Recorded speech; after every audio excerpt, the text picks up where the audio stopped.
What is up, everybody? I'm NoLucksGiven, and it is a Gwensday miracle. I was able to find a Gwen game just now, or a Gwen hero in Champ Select, so I'll do live commentary and maybe get this one out before midnight. I don't know, seems a little bit of a stretch, but I'm going to put on my NoLucksGiven robe here, getting changed, and we'll load up the camera in a moment once I've got a shirt on. Okay, is there anything that we can Knighthood in this shop? Not really, though we could go for a free roll and see if there's anything that's a little bit better for us. Let's free roll. Okay, I don't think I'm going to Knighthood anything this game, but I do think I'll take a Black Cat and then a Mad Mim next turn. And that'll just give us a strong board on turns 1 and 2 here. And we're going to trade this first combat. That's nice. We would have traded it regardless, but I think this gives us a reasonably strong thing here. And then I'm just going to go Mad Mim and roll, I believe. Do kind of like the other Mad Mim, but I think we could do better with like a Polywoggle or something in addition to this Black Cat, or maybe something else here. So, all right, let's turn the camera on. Great. Happy Wednesday, everybody. And let's see if we can turn this one into something sweet. Looks like we are going to be getting a loss, but we do crack their egg. And it is just barely a loss because the Mad Mim does not have any stats on it. So that's going to give an extra unit to the APOC, make up for their egg crack. And hopefully we can find a Polywoggle or something else sweet here. I guess Kitty Cutpurse does count as something sweet. It does get to slay and do something interesting there. So I think we'll go for it and then go Cindy.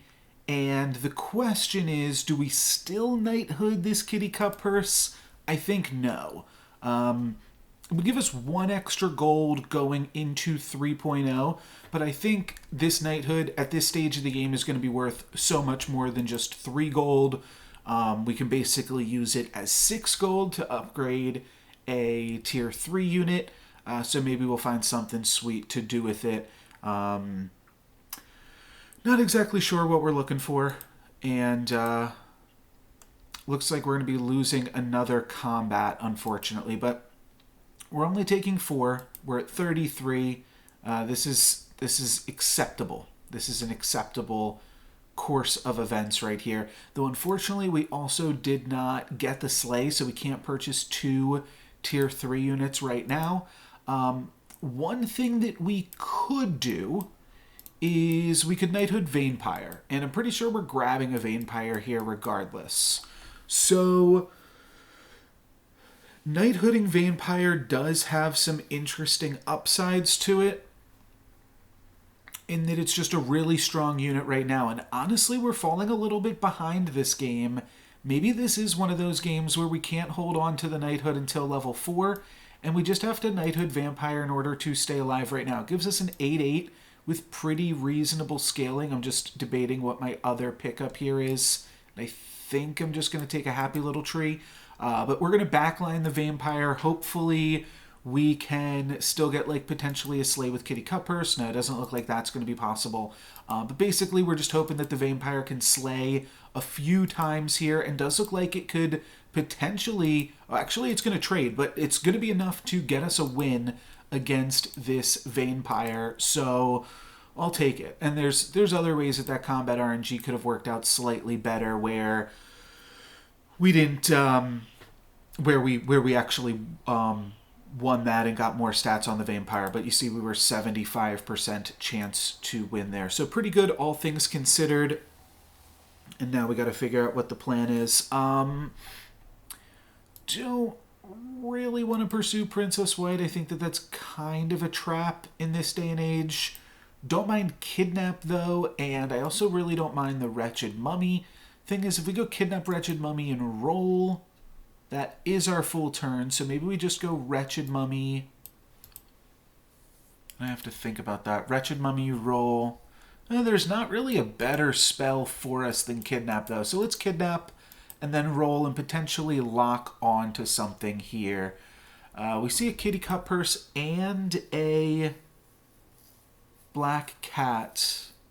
Almost the most interested in the Polywoggle, but I think I'm going to keep rolling for Shadow Assassin because that's actually a unit that could allow us to scale this board a little bit, and hopefully this Mummy trigger is good. That's pretty bad as far as Mummy triggers go, but I think our Vain-Pire is again going to be able to clean up a pretty decent portion of this combat, and we're actually going to walk away with yet another win.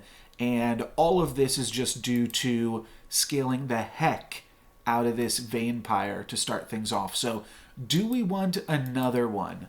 Not really convinced that that's exactly what we're looking for. Definitely would take a Shadow Assassin. Some interesting things going on. Don't want Falling Stars. Do I want a Vain-Pire? I don't think so, because I don't want to split up my units if, say, like we find a Grim Soul later on. I don't hate Lucky, but I'm going to take Forbidden Fruit and continue to roll. This is too late for Brave Princess, but I think I will take a Polywoggle pair, potentially turning that into a Polywoggle triple. And it will indeed become a Polywoggle triple. So the question now is, do I want to grab that right now? Do I want to grab a Mummy just to be stronger? I think I'm going to go ahead and grab and maybe take like a Boots or something. Okay, Secret Stash I think is also good. And am I locking Polywoggle? I don't think so. Well, I'm definitely not locking Polywoggle now.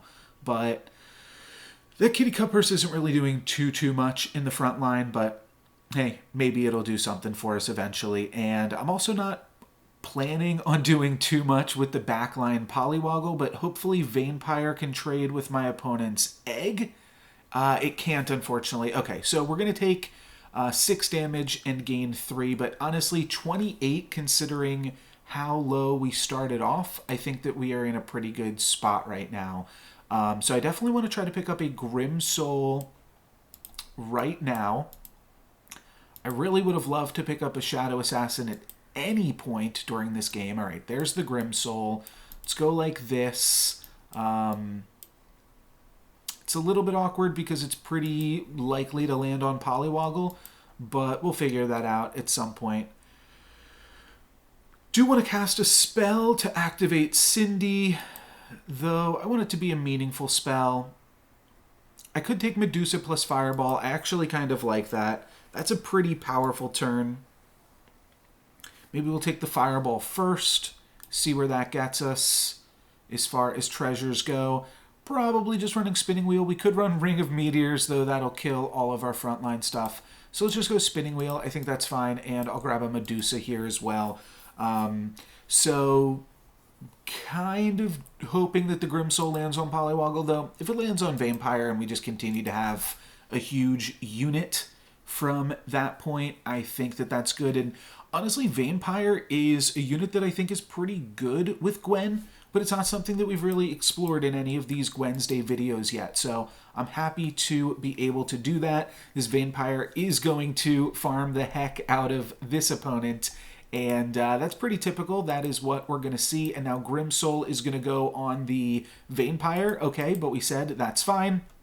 And we win the combat, hitting my opponent for 9. It's still going to be good to play all of these things, and if we get the Grim Soul trigger onto the Polywoggle down the line, that winds up being just as good. So question becomes, where do we move on from here?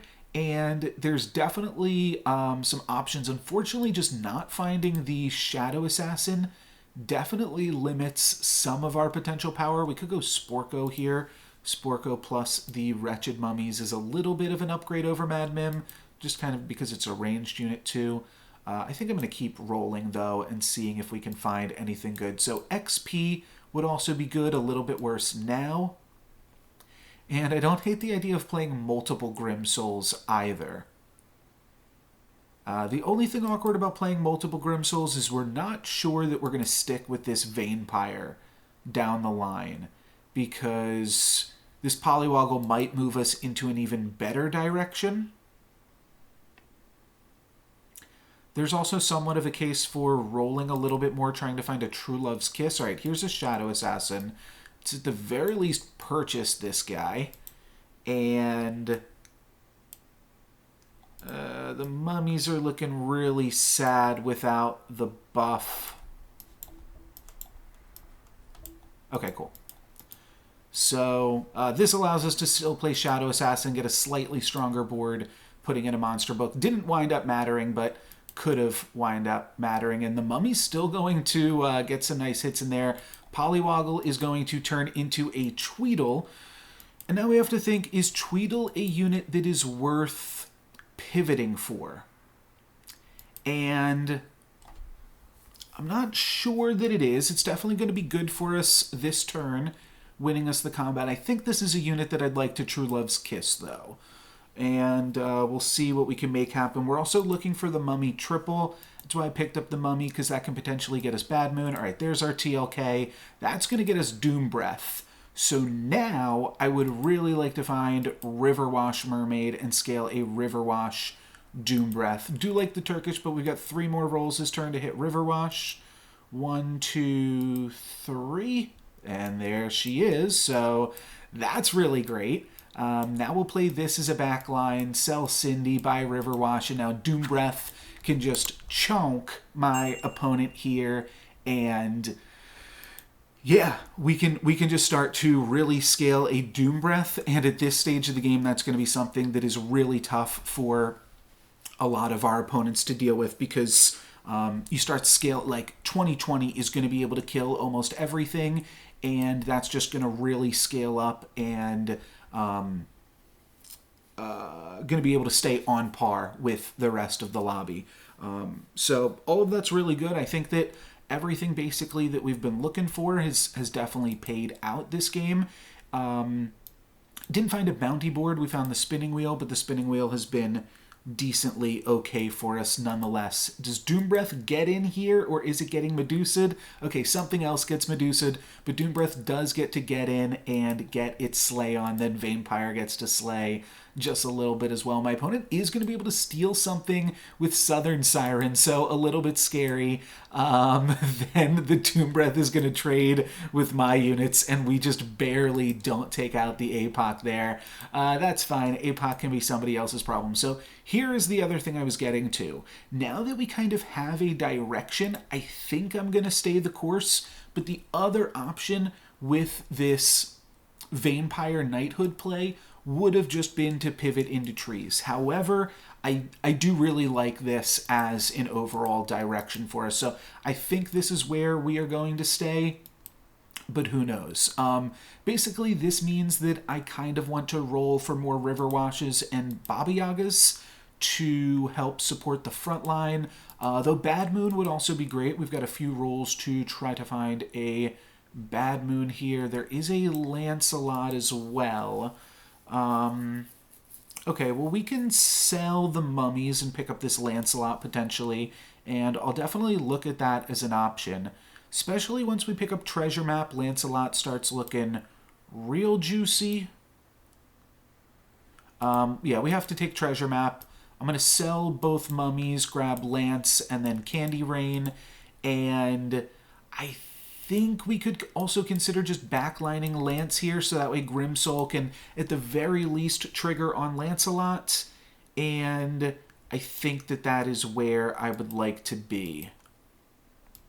But we'll see. Grimsoul's going to die from an Earthquake, and then we're going to get a 3-for-1 with Doom Breath. That's exactly what we're looking for. And Vain-Pire is big enough that it is trading 3-for-1 against my opponent's entire team, and we are looking quite nice here. And then Shadow Assassin will take the Merlin out. Lancelot not getting any additional slays this turn, but we'll find a way to get Lancelot above the fray later on. We don't have to rush greatness. We don't even need a tier 7 treasure as a slay comp, so definitely not in the need to rush that one here. And don't think I need another Shadow Assassins. I think I want Baba Yagas, Riverwash Mermaids, and Grimsouls. I think those are my key units at this point. Could roll for a tier 6. Really only taking Jormungand out of that. And Hercules. Let's roll. Okay. I was curious about what I would do with Ashwood Elm. I feel like this is a strategy that's just going to be more beneficial to us, though. So just checking out my opponent's comps for a second. Apok's still on level 5. Let's continue to roll. A little bit unfortunate that we wasted some gold here. We could grab a tier 6 treasure by combining the monster books. I don't hate it. I really don't hate it. Maybe we could go for that. I don't need a tier 7 treasure. Like I said, the tier 7 treasures kind of miss against Slay Comp. So let's combine these books, grab a tier 6, and Phoenix Feather's really good. Wand of Weirding is good. I think I'm going to go... Oh, this is tricky. Do I want Wand of Weirding? Yes. Let's go Wand of Weirding. I think there's a lot we could have done with Phoenix Feather, but there's a lot that we could do with Wand here as well. Soltak Ancient is going to be one of those things that makes it a little bit tougher for us. How's Monster Book looking, though? Yeah, going to just be tougher for us in general. Lancelot going to be needing to carry us some. No, we are going to get a loss on this combat. Did have to feel like one of those was coming eventually, but one of the reasons that we grabbed that Wand of Weirding is now, theoretically, there's a lot of easy ways to activate Lance, so that's also something that I'm going to be considering right now. We can also send Monster Book up the lane, grab a tier 6 upgraded unit. That's kind of cool. Now we have a means to activate Lance as well. Could do something like this, which will allow Lance to scale even more, potentially give us a like Shoulder Fairy upside here in the future. I think that that's fine. Let's go for that. Mainly looking for Jormungand here, though Baba Yaga is obviously quite fantastic too. We're just a little heavy on the supporting units. But I think Baba Yaga is going to pay for itself down the line. So let's grab Baba Yaga, roll one more time. Could lock the True Love's Kiss to re-roll the Gumblegore. How do we feel about that? There's a lot of much worse things it can turn into. But I don't hate it. We could also flip the Lance. I don't think that I'm going to do that, though. And I think I will lock this True Love's Kiss. I'm a little bit nervous that we're up against this undefeated King Midas, but there is a chance that Doom Breath just gets to go sicko mode on them. We'll be able to grab a tier 5 treasure. If the tier 5 treasure is Mimic Chest, then we can also True Love's Kiss this Vain-Pire into an upgraded unit, and there we go. There's the Doom Breath taking out the Monster Book as well. Would have loved to grab some of my opponent's other ranged units, but they are all in on just Monster Book as their growth for the game. Does look like this is going to be a loss, but it won't quite take us out. We'll survive with 5 health, so I guess that is good enough. We will grab a tier 5 treasure here. Mimic Chest? No, Staff of the Old Toad is the option, and that's what I'm going to go for. So we got Staff of the Old Toad. Now I can move Baba Yaga here, so that way that's double supporting Lance. And we're not playing the Gumblegore, so let's flip it, and we get the Jormungand. Better lucky than good, I always say. Think I want to throw that here. I think that looks good. There's another option, too, that we could go like this. I really don't hate that. I don't want to play another Echo Wood, but I do think I'm cutting Vain-Pire despite it being my biggest unit. It's a little bit awkward that my opponent is rocking this sad Dracula, so they are going to get first attack, but I don't think there's anything I can do against that. Okay, I think it's time to commit. Let's sell the Vain-Pire, triple up on the Riverwash Mermaids, and if we can get supports effect everything, that would be really good. No, let's just take a deck of many things, try to scam my opponent in some capacity, and hope that we can do it here. We've grabbed an upgraded Jormungand. We've really made some crazy use of all of these True Love's Kisses and things, so hopefully luck is still on our side. It is Gwensday. Maybe we can put something together here. They take out the Doom Breath. They take out the Jormungand. We're going to have a huge Lancelot, but I'm very much afraid that that is not going to be enough. So that is going to be a loss, I assume. Yeah, it has to be a loss. Yeah, that's going to kill us there. All right, so fun one. And despite not getting a win, I do think that I will upload this video. Got a 4th place. We didn't quite put it together in the end and wound up getting a little bit silly with it. But I think that it is still a pretty reasonable demonstration of should you be knighthooding Vain-Pire. And just like the insane stats that we got from that in the early game brought us out of what was otherwise looking like a pretty scary spot early on there. So definitely that is a recommendation and an endorsement for knighthooding on Vain-Pire. That's going to be it for me for this one. Thank you guys very much for watching. I'm NoLucksGiven.